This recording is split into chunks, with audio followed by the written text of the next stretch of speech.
Welcome. My name is Severin Garrett. I live in the mountains of North Carolina and I am a certified health coach. I have a real passion for health and nutrition.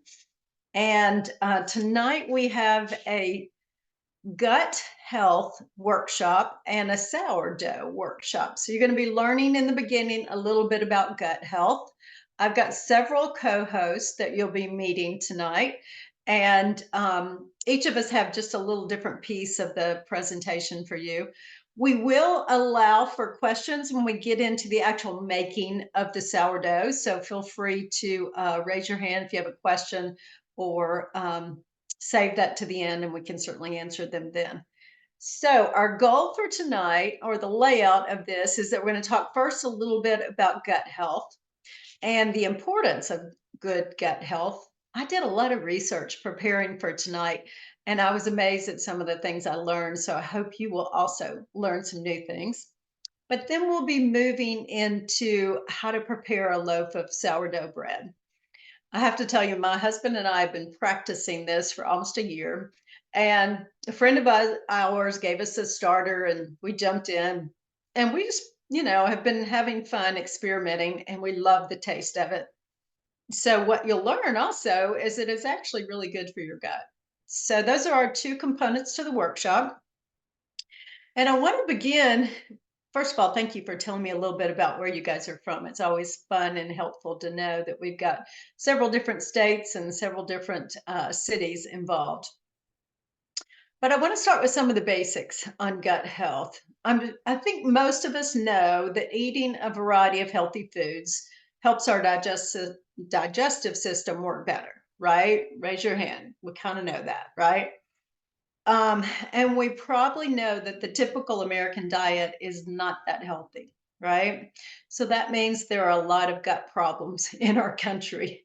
And I'm one of those. I'll raise my hand. I suffer with a severe autoimmune condition called IBS-D.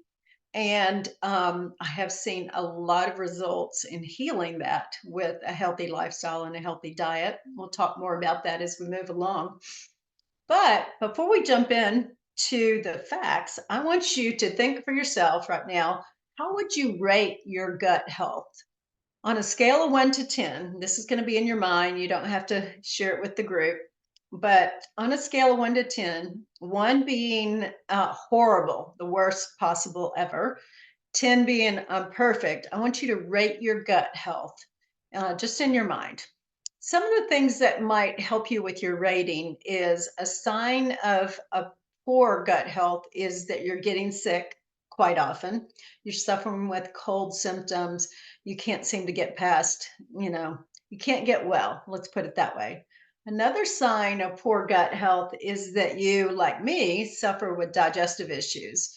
That's pretty normal that we understand that that's gut related. In other words, constipation, diarrhea, all those things that have to do with the gut. But some of the other things that you might not realize is skin issues. If you're suffering with eczema or psoriasis or acne, that's gut related. So you might rate yourself a little lower.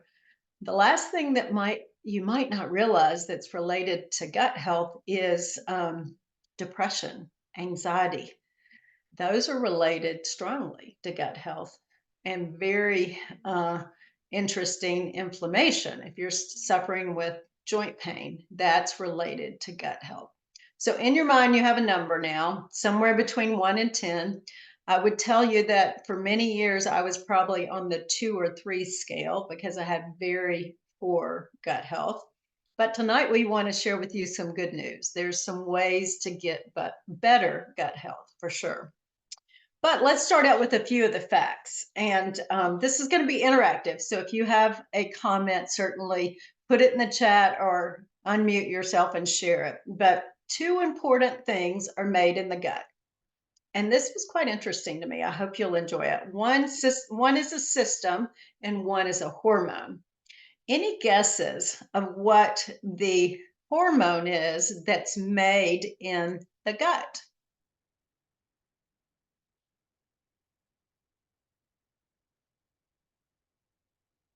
Any idea what the hormone is that's made in the gut? Okay. Well, it was kind of new information for me too. Serotonin. Can you believe it that the happy hormone is made in our gut?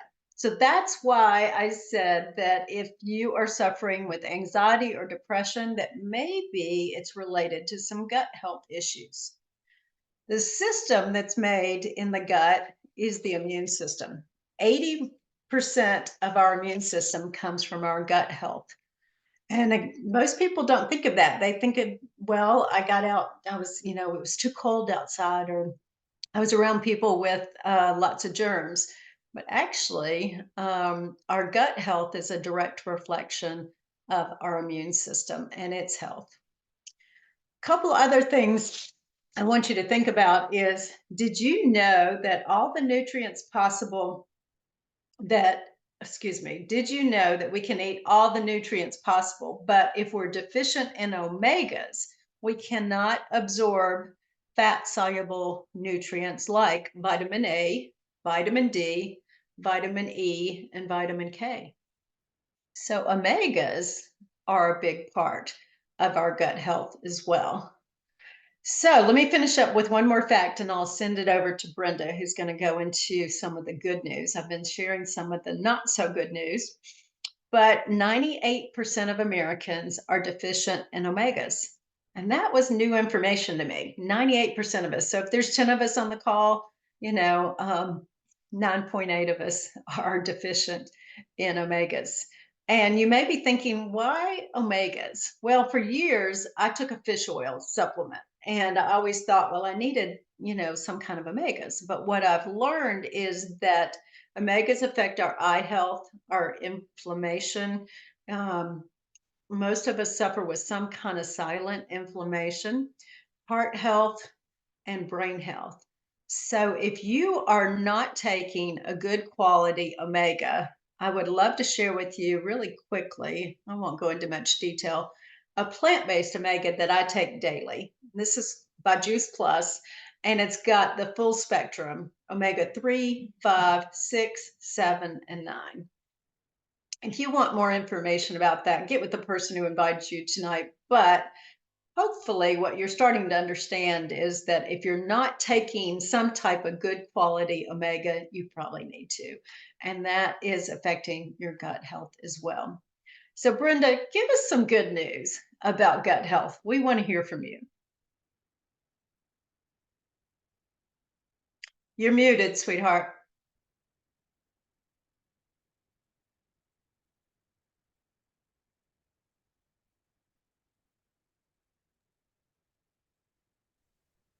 Okay.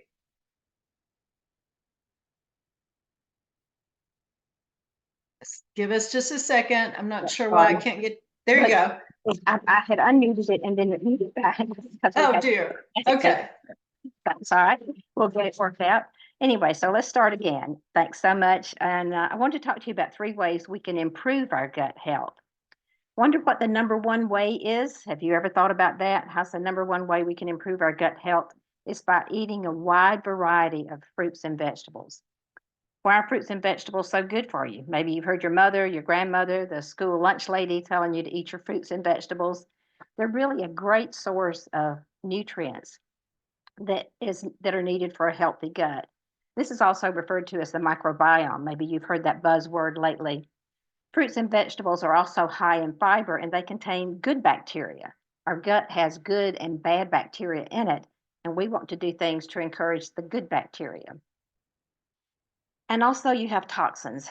They're all around us, as they say. Toxins lead to oxidative stress, and oxidative stress leads to inflammation, and inflammation leads to disease. Some of the new research has shown that so much of the chronic diseases like diabetes and arthritis and cardiovascular disease and stuff are all related to inflammation in our body. So this is important. We have 4 foundational problems in America when it comes to our eating enough fruits and vegetables: quantity, variety, soil, and distance. Let's talk about the quantity. What's the daily recommendation for a serving of fruits and vegetables? The minimum daily requirement is 7 to 13 servings. A serving is the size of your fist. So you can really see how much food that is. You'd have the whole platter, and that's just the minimum. That's not that's not really what you're going to need. If I ask you a question, how many fruits and vegetables did you eat yesterday? Uh, is everybody going to cringe? If you'd like to enter your answer into the chat, we can do that and look at it later and see what kind of a range we have.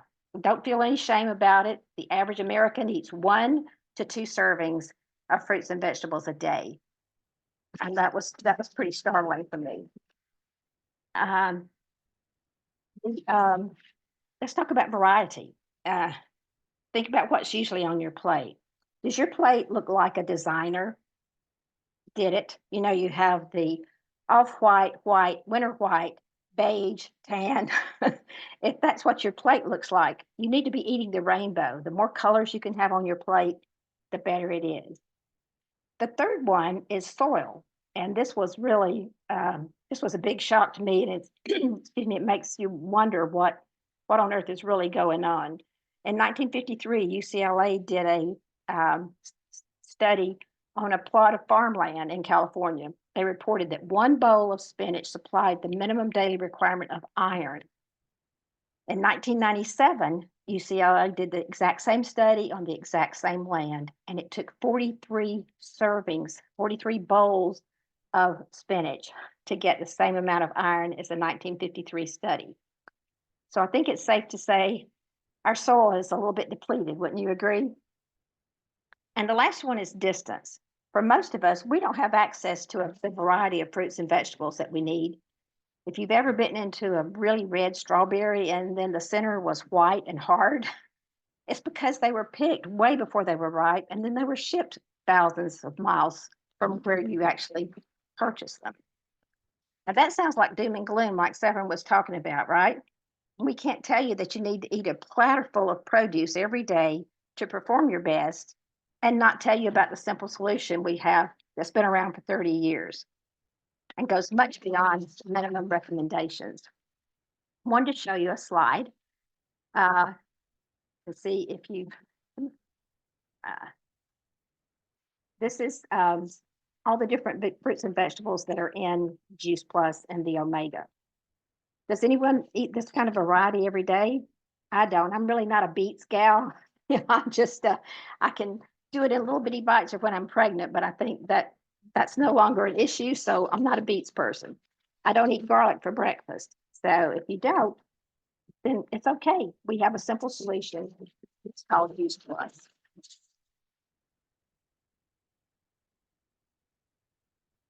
One of the fun facts about Juice Plus is that it's just food. It's food on purpose. The body knows what to do with whole food. Juice Plus has a nutritional label, not a supplement label like you'd find on a vitamin. It's convenient. It's my 6-second solution every day.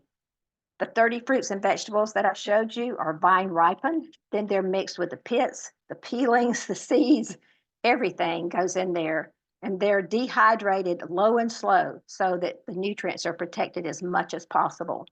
And then they're put into a capsule or a chewable gummy. I guess it's important for me to share Juice Plus because of Severin. She introduced me to Juice Plus a few years back, and at first I was incredibly resistant. And then she put on there that she was off of all of her IBS-D medication, and I'm like, okay. I had suffered from that for 15 years, and I had another autoimmune disease on top of that. So I did a lot of research, asked a lot of questions, showed the list to my doctor. She said, well, it's just food, so it's not going to hurt you. And after a lot of prayer, and I took it, and it changed my life. It changed my health, and that changed my life. So I took both autoimmune diseases off my medical chart, and now I can't stop sharing. I mean, I've been given a great gift, and I feel like I need to share it with everyone. And now for the number 2 way to do improve our gut health is fermented foods. These foods undergo a fermentation process in which the sugars that are in the foods are broken down by yeast or bacteria. Some well-known examples are sauerkraut and yogurt. Others include kimchi, kombucha, and fermented soybeans. I'm like, how many of you have had experience with fermented foods? I know about sauerkraut. I can't have the yogurt, but I haven't tried any of the other things, I have to confess.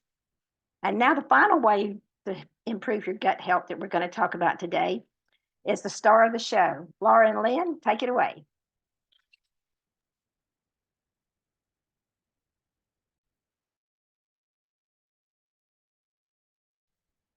If you guys that are attending want to change to speaker view in the top right-hand corner, that will allow you to see Laura mixing up the ingredients and Lynn giving you tips. So that might help you. Go ahead, Laura and Lynn.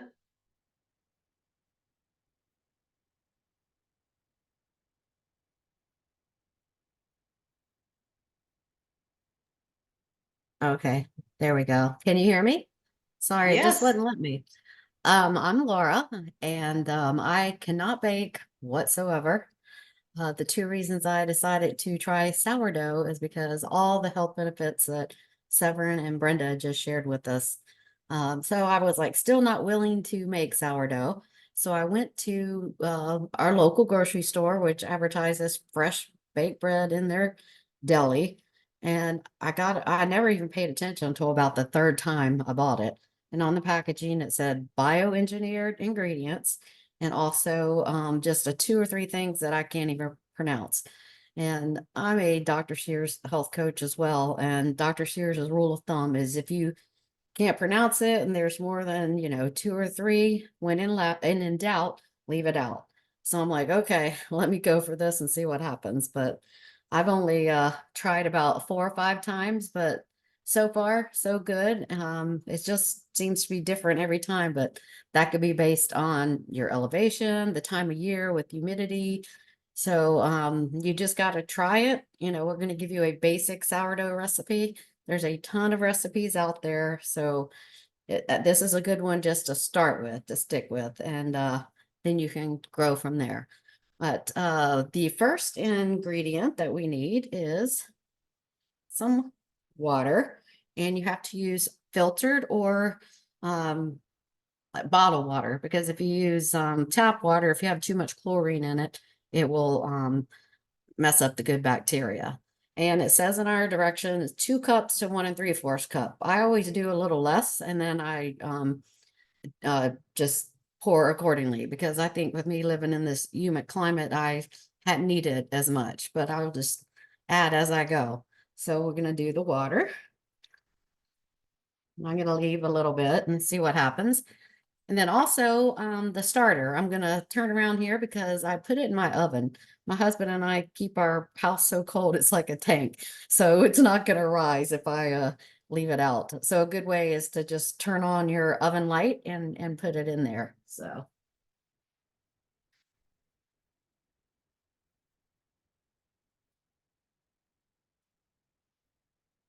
And this is my mother. And this is what I started tonight to make sourdough with.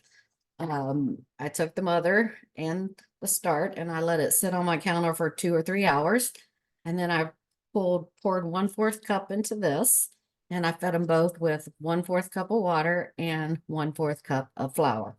And the flour I typically use is King Arthur's organic flour, but a lot of times here I can't find it. So you can use all purpose, or I don't like it so much, but it still turns out good, is the bread flour as well, but it's just not organic. But so any flour, but as if you're starting out, probably bread flour is your best bet.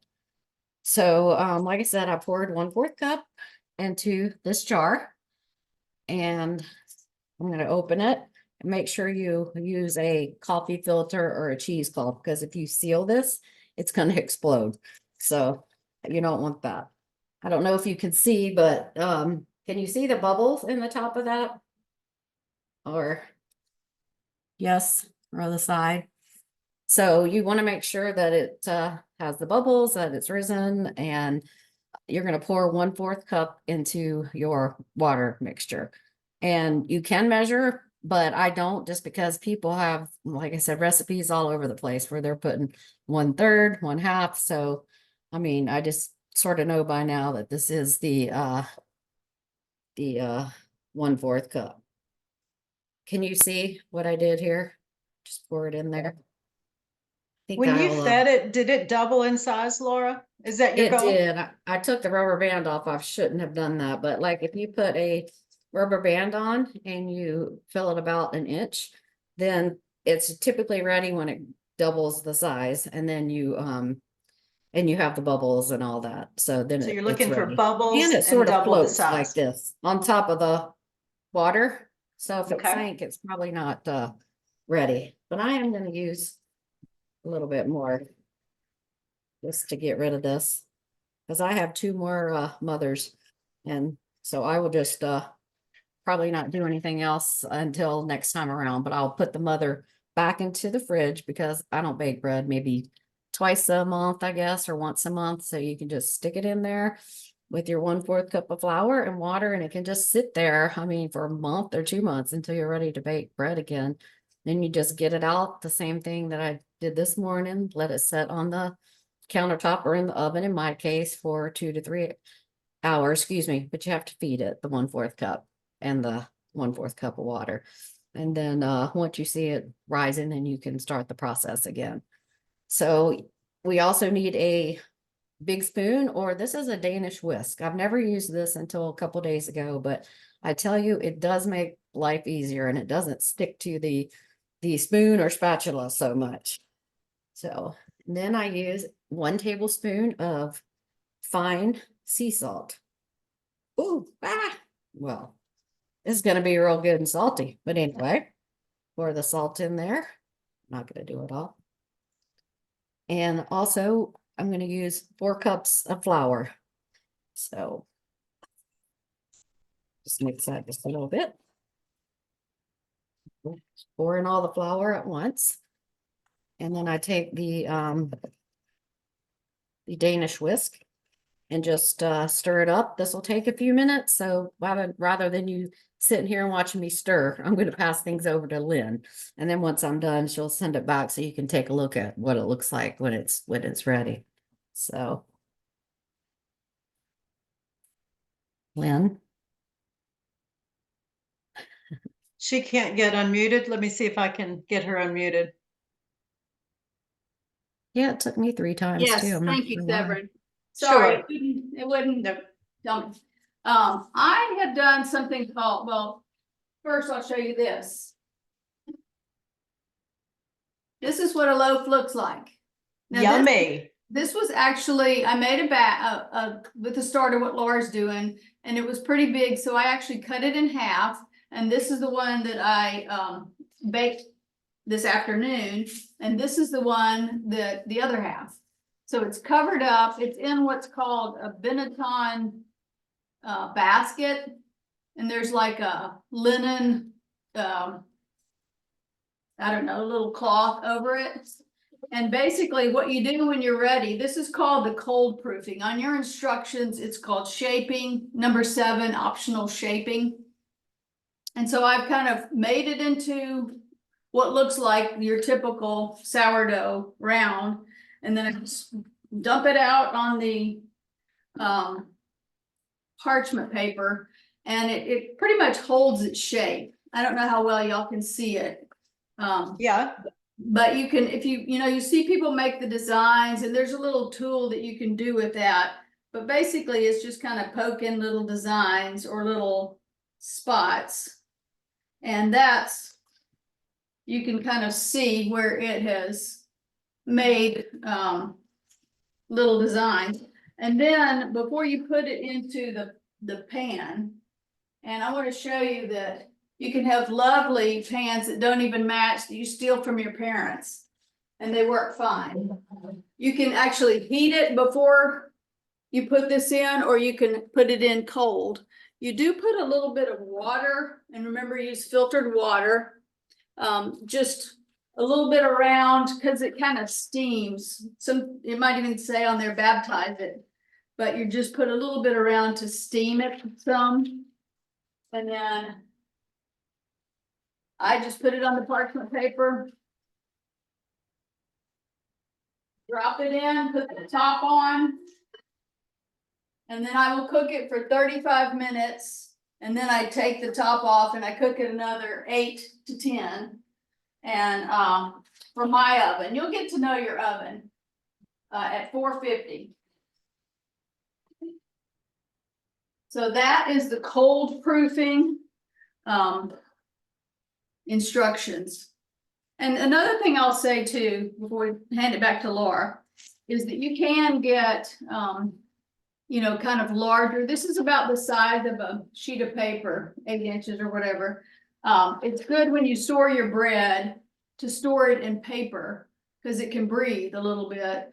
And there are times that I will cut it in half, put it in paper, put it in a Ziploc bag and put it in the freezer. So if you're gonna put it in the freezer, then go ahead and put it in Ziploc. But otherwise, if it's gonna be eaten, you know, in the next little bit, just store it in paper sack. All right, Laura, you ready? You may need to unmute her. I'll do it. There we go. I got it, I think, unless you did it for me. So you're really supposed to let this sit for 30 minutes before you tug and tuck. So we don't really have the 30 minutes, but this is the texture. And when you tug and tuck, you basically just, can you see the Yeah. pan? Yeah, you just Mhm. take and pull it up and flip it over. When you turn your dish, the same thing, just tug and then tuck and keep up with it. I don't know which direction I went, but anyway, tug and tuck.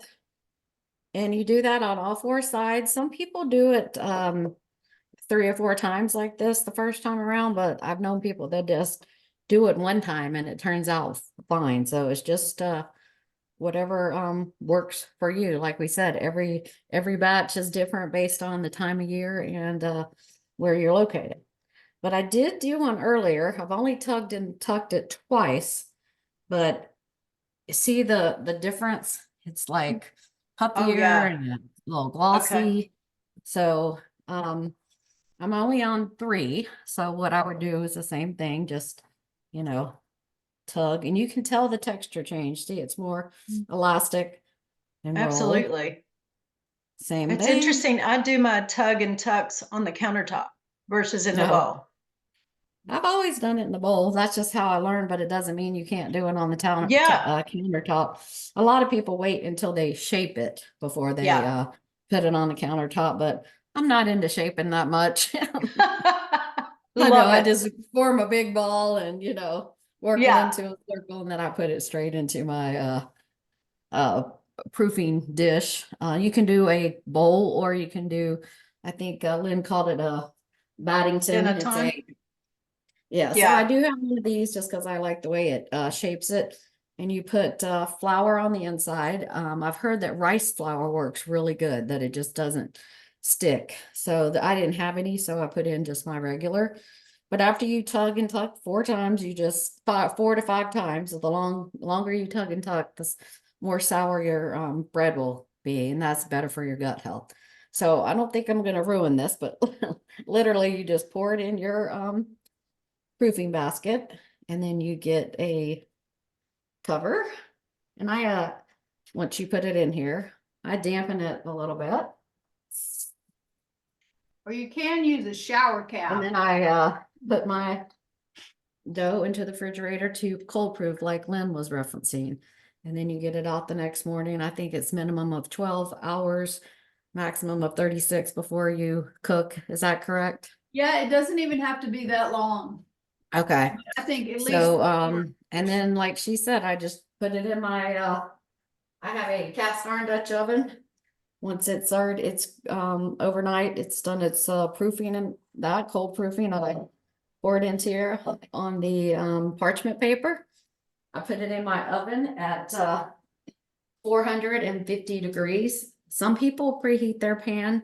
I don't. Again, that's a personal preference, but I know it turns out either way because I've seen some beautiful breads that way. And then I will put my lid on like that. I cook upside down, and then put it in the oven for 40 minutes, 45, and then I'll take the lid off and let it brown. And you'll just use, check it to make sure it's the brown that you like, because everybody is different.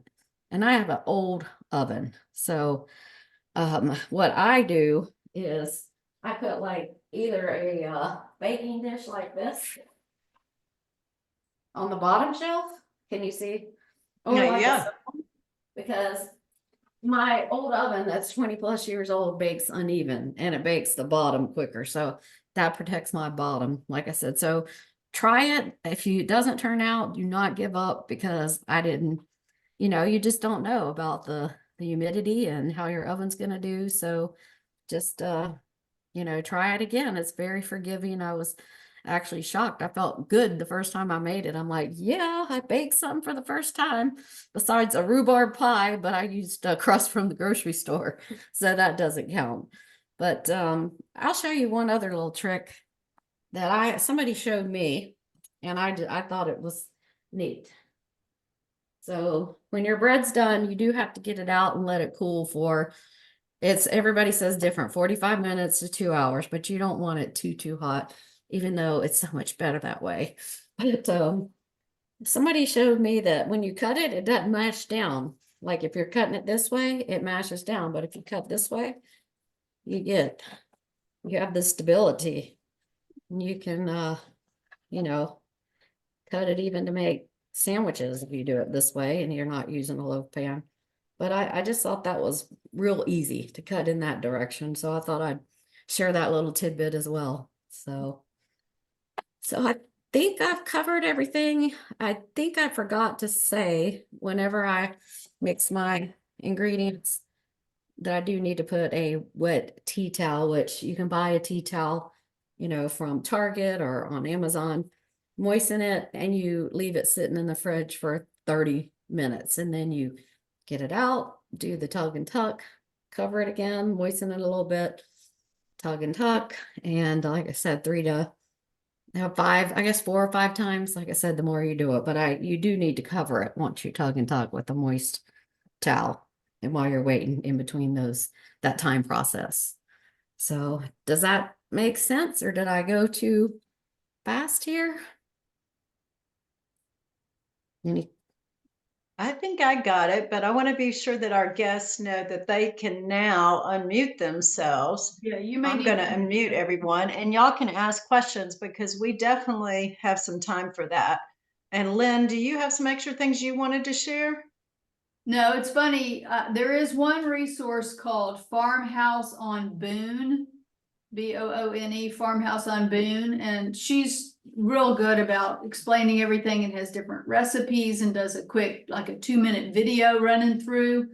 But I have found it extremely forgiving. I'm not a good baker either, and even how we do things, even how the 4 of us do it is different, and yet all of our loaves turn out. So when I tug and tuck, I don't put it in the fridge. I just tug and tuck, wait, tug and tuck. But and Laura's putting it in the fridge, and both of ours work fine. So I'm actually not putting it in the fridge. I'll put it back in my oven until I'm done tugging. And then Okay. when it's ready to be cold proof, then I'll put it in the refrigerator. Okay, good. Yeah, Thanks for the so clarification. I want it to be warm to help it Yeah. rise. Right. Yeah.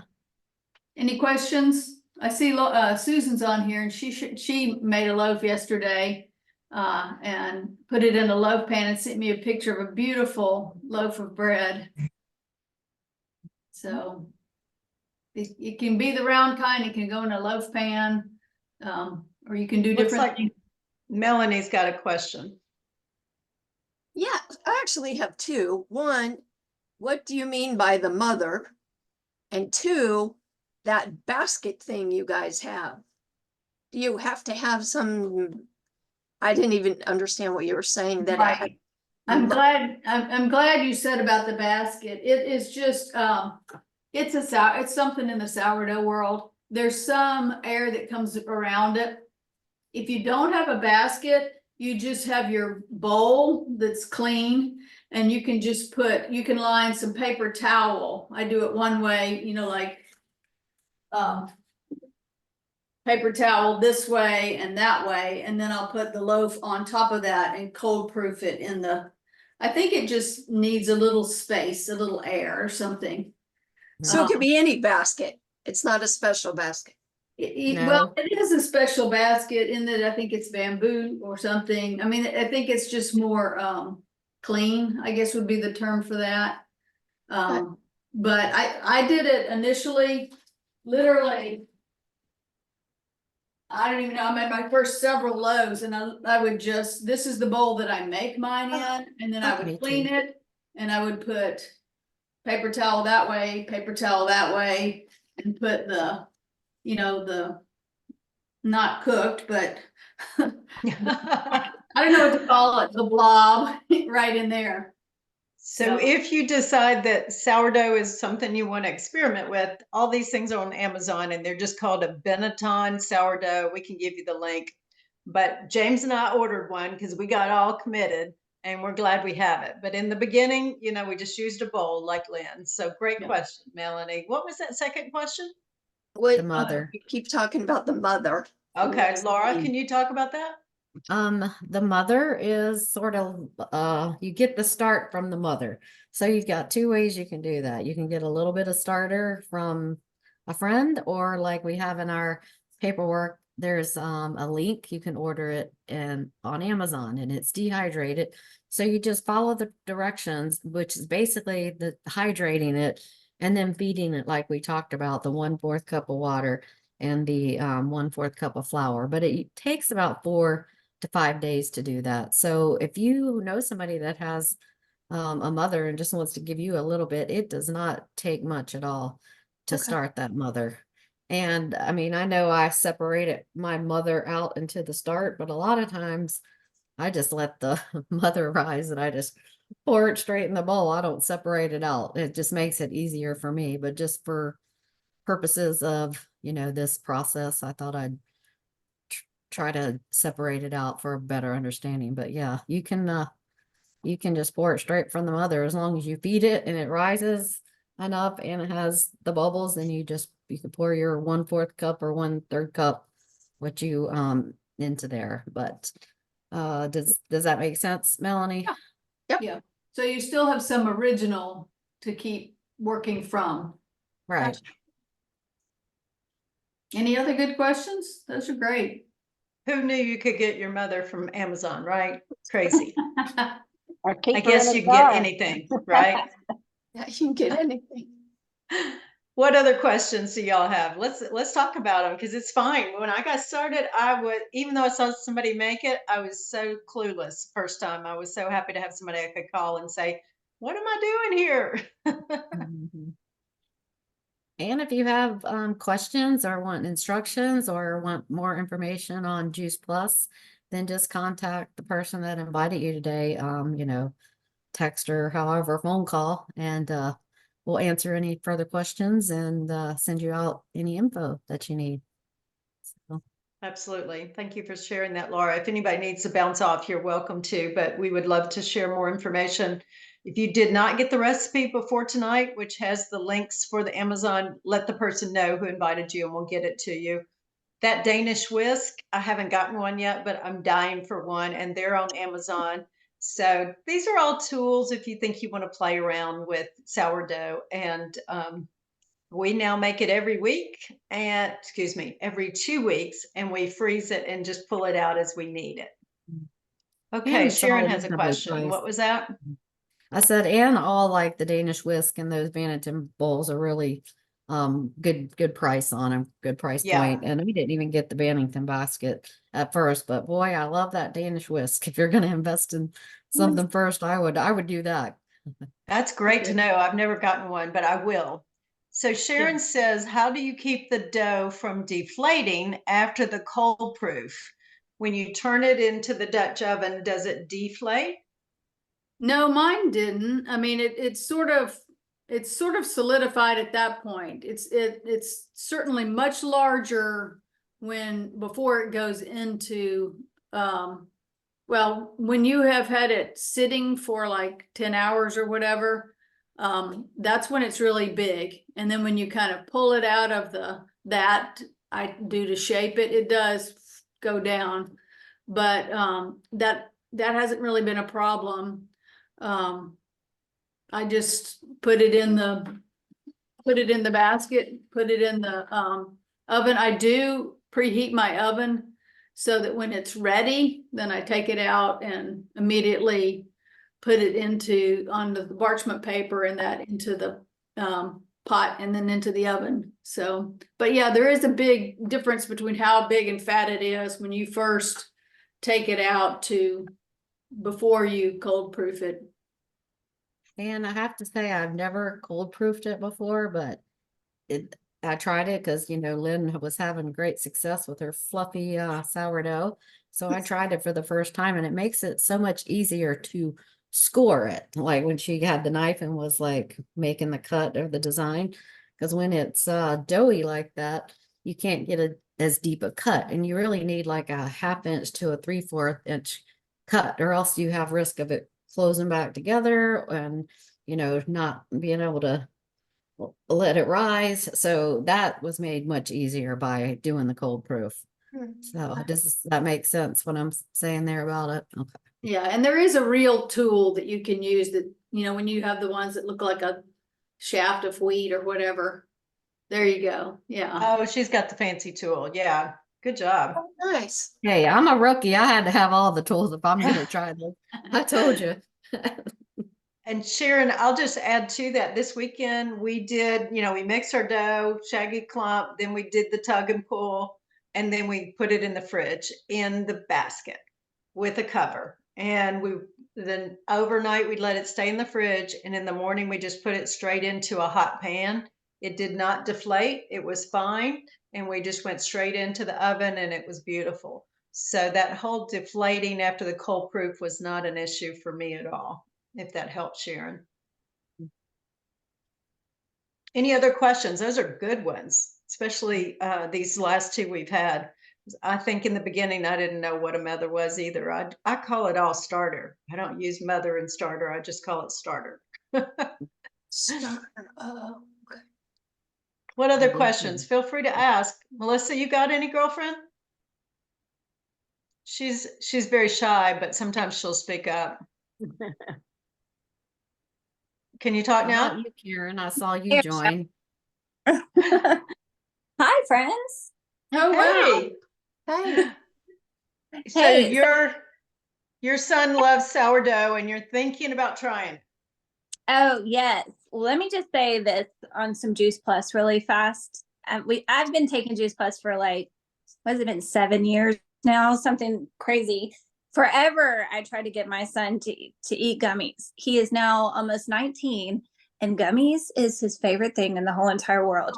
He puts them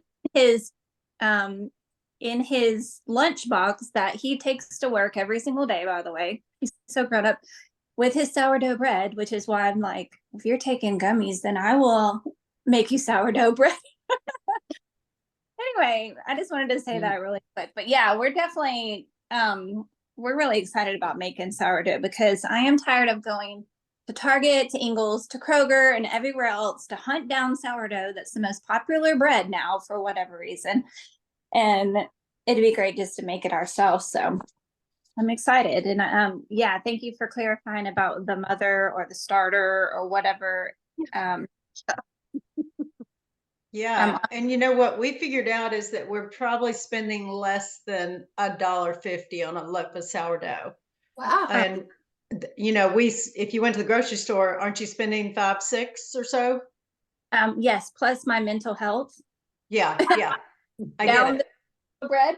it. And don't you love making your own? So you'll play around with it, but it really was not that hard after you give it a few, experiments. And I still eat it when it didn't look that pretty. I mean, it tastes good no matter what. Just might not be what I would call Easter ready to serve on Easter Sunday.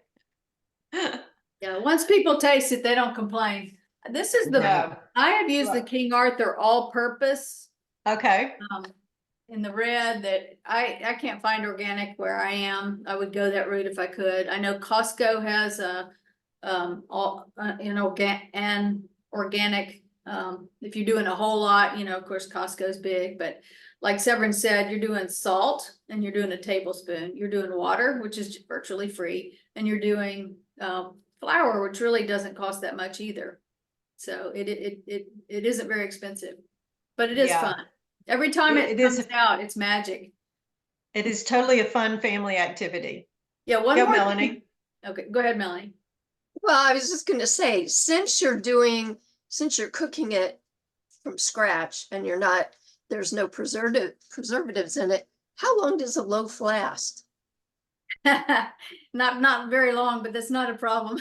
I mean, it doesn't last very long because you're eating it. I have not had any go bad. I probably have had it maybe 3 days or so, but I will often cut it in half, put half in the freezer or give half away so that I'm only working from a small amount so they really don't eat a whole lot. But yeah, and it's Yeah, even- no preservatives. They say 3 to 5 days on the counter at the most, but freeze whatever you know. And if you're not going to eat it, just throw it in the freezer and slice it up first so that it's easy to defrost and toast or use it how you want to. Okay. But I love that there's no preservatives. What do we eat that doesn't have preservatives anymore? fresh food. The other Yeah. thing I'm going to say is I went to the neurologist with my father on Friday, and she was specifying how important it is to do things that are stimulating to your brain. And Ah. as she was talking, I thought this is one of those things. I have to think about it. I'm learning a new skill, and Yeah. I had never really thought about it, but it was like this actually fits what she's telling us to do, which I thought was interesting. I think so too. I had 2 people request their Christmas gift to be a fresh loaf of sourdough. It is the best gift, even if it's not Christmas, birthday, just practice and give it away if you don't want to eat it all, Yeah. It's a great gift. Any other questions? Carol had one. If the starter sits out on the countertop or oven for days or weeks, what prevents it from getting bacteria or mold? Lynn? Well, that's where I think we talked a little bit about that if you're not gonna eat a whole lot, or just keep out what you think you'll eat. I think you probably could put it in the fridge also. The starter is what we're talking The about. starter, you're feeding it, and so you're keeping it active.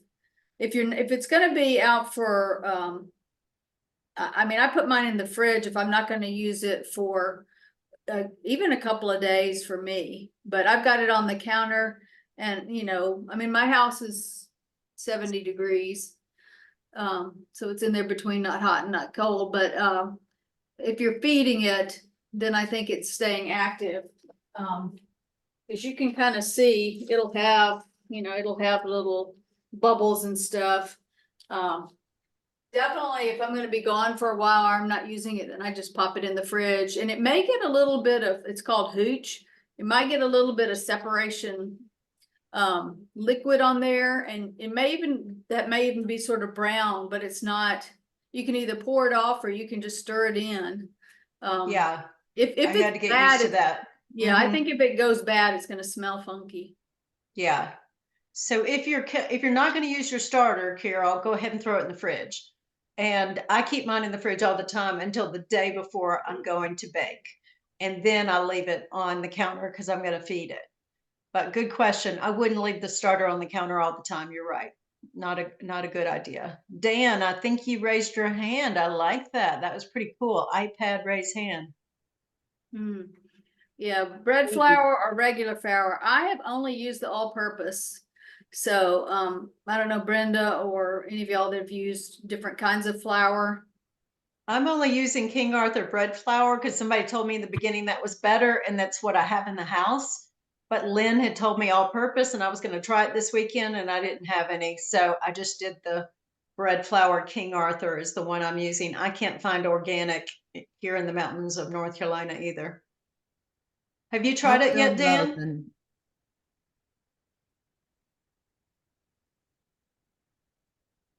Oh, Dan, are you muted?